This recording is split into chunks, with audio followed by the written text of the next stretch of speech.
Obrigada, Fábio. Quero aqui cumprimentar a mesa, para os nossos queridos parlamentares que estão sempre conosco na luta por uma educação pública de qualidade. Cumprimentar também a Tati e cada uma de vocês que estão aqui conosco hoje fazendo esse debate sobre a regulamentação do uso dos celulares por nossos estudantes nas nossas escolas. Então, eu vou fazer aqui uma fala do meu lugar de fala. Vou até ser redundante, né? Como professora da escola pública há 31 anos, como estudante periférica que nunca teve acesso a essas tecnologias, que a gente olhar um computador, o IBM, né? Lembrando que aquele bem grandão já era super complicado. Imagina a gente ter um aparelho hoje tão pequenininho que pode ser tão importante, pode ser uma fonte de tanto saber, mas pode ser também uma fonte de se perder, né? Perder os nossos estudantes, enfim. Então, algumas pessoas aqui que me antecederam já colocaram, inclusive, sobre o relatório que foi produzido pela Unesco ano passado, que foi divulgado em julho de 2023, onde essa pesquisa, esse relatório, traz a preocupação do uso excessivo dos celulares em sala de aula.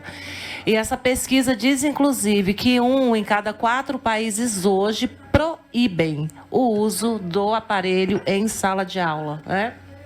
E nós estamos discutindo aqui a regulamentação. Porque aqui no Brasil a gente tem, em primeiro lugar, a escola pública, ela atende 82% da população estudantil. 82% dos nossos estudantes e nossas estudantes estão na escola pública. E num passado bem recente, agora em 2020, durante o período da pandemia da Covid-19, nós também do Simpro realizamos uma pesquisa onde ficou muito escancarado o abismo digital que nós tínhamos no período pandêmico. Muitos alunos nossos tinham que esperar a mãe, que às vezes era a única detentora do celular, chegar do trabalho, e aquele período era dividido entre esses estudantes para que eles pudessem fazer as suas atividades. Então, eu acho, Fábio, Gabriel e todos os demais, que quando a gente se fala em regulamentar, a gente também precisa falar em universalizar. Quando a gente universaliza o acesso ao equipamento, a gente busca essa questão da regulamentação.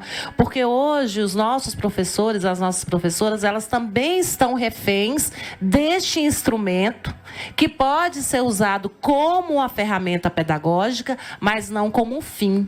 Até porque o que eu percebo muito precisamente é de que hoje nós temos pessoas que não interagem. Então, a inteligência interpessoal, que é um fator extremamente importante para o mundo do trabalho, inclusive, que esses estudantes, essas estudantes sairão da escola para o mercado de trabalho, eles não conseguem socializar. Porque a gente chega na escola, no horário do intervalo, tem um monte sentado nos corredores ou nas mesas, cada um com o seu celular. Então, não há essa interação. E isso é muito preocupante para a nossa juventude, uma geração Z, que hoje não consegue, inclusive, lidar com o não. Eu me deparei com uma situação outro dia no shopping, naquele dia que a gente se encontrou na UNB. Eu passei para almoçar e uma criança de, no máximo, 3 anos, ela tendo uma crise de síndrome de abstinência do celular. Era na hora do almoço e a mãe tirou o celular da criança para que eles pudessem almoçar. E eu fiquei extremamente nervosa de ver aquela situação, porque a criança partiu para cima do pai e da mãe, batendo, jogando os alimentos sobre eles, e a atitude da família foi retornar com o celular, colocou o celular em cima da cadeira e a mãe ficou dando a comida na boca da criança, enfim. É uma crise de abstinência, tirou o aparelho, a criança, ela perdeu completamente o seu eixo. E o celular, ele ainda produz uma coisa muito peculiar que se diz a síndrome da mente acelerada. As pessoas hoje, elas não estão sendo preparadas para a leitura, elas não conseguem ler e elas conseguem ver vídeos de, no máximo, 30 segundos. Então, a criança, ela já fica ali no seu celular, passando a tela, não interessa, ela já busca. Então, nenhum conteúdo consistente, sólido de informação é possível se passar em 30 segundos de vídeo. né? Então, a gente está criando a geração que não tem paciência para absorver conteúdos, uma geração que não está conseguindo ler, né? Então, eu fiz algumas anotações sobre isso. Porque o aparelho celular também, hoje, ele é uma ferramenta de intimidação dos professores e das professoras em sala de aula. Essa semana eu atendi uma professora, ela fazendo a chamada pelo iEducar, coloca aqui no celular, ela fazendo a chamada fulano, beltrano, e anotando. Um aluno filmou, colocou na rede social, com um contexto totalmente desconectado, e essa professora está sendo vítima de violência na internet.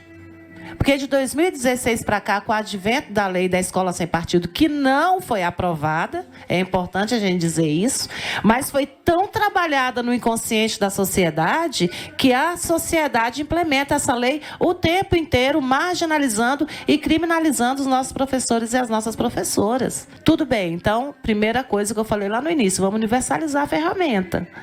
Porque a nossa pesquisa na pandemia mostrou que nem todos os estudantes tinham acesso ao celular.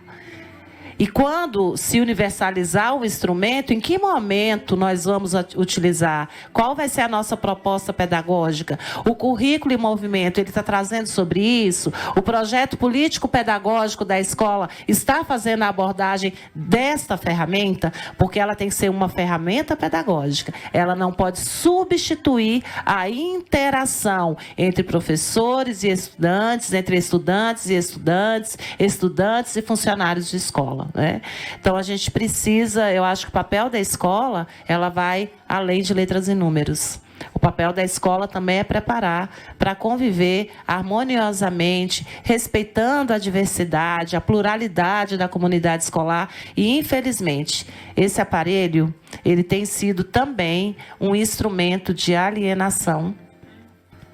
Ele tem sido, e tem sido também um equipamento que tem trazido muitos estudantes para questões muito preocupantes, entre elas o nazismo. Na Ceilândia, a gente descobriu que existem inúmeras células nazistas. Ceilândia é a periferia de Brasília, onde é o encontro de todos os povos, onde a maioria é negra, e estudantes negros sendo capturados, inclusive, para participar de células nazistas, por aqui, pelo uso do celular. Então, são muitas preocupações, né, que permeiam esse debate, e a gente tem que continuar mesmo com essa discussão, porque é impossível retroceder, né? Mas se a gente vai avançar, como avançar com segurança e com qualidade da utilização desse instrumento de sala de aula. Espero que possa ter colaborado, e a gente está sempre aqui para o debate. Obrigado, Márcia, pelas suas considerações.